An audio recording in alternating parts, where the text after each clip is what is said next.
నమస్తే అండి. కే సత్యవతి భక్తి పాటల ఛానల్కు స్వాగతం. 11వ పాసురము. దూడళ్ళు కల ఆవులే అయినను దూడల వలె లేత వయస్సులో ఉన్న ఆవుల మందలను పాలు పితుకుగలవారును శత్రువు నెదుర్కొని బలము చూపి యుద్ధము చేయుగలవారు ఏ విధముగా దోషములు లేని వారును అయిన గోపాలకుల వంశంలో జన్మించిన బంగారు తీగ, పుట్టలో పాము యొక్క పడగ వలెను నితంబ ప్రదేశం గలదానా, అడవిలోని నెమలితోక వంటి అందమైన కేశపాసము కలదానా, రమ్ము చుట్టములు చెలికత్తెలు అందరునూ వచ్చినారు, నీ వాకిలి ముందు చేరి ఉన్నారు. నీలమేఘము వంటి వర్ణము గల శ్రీకృష్ణుని నామమును కీర్తించుచున్నారు.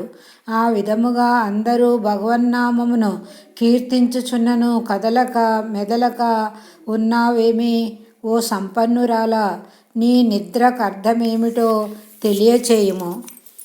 నమస్తే అండి. ధన్యవాదములు.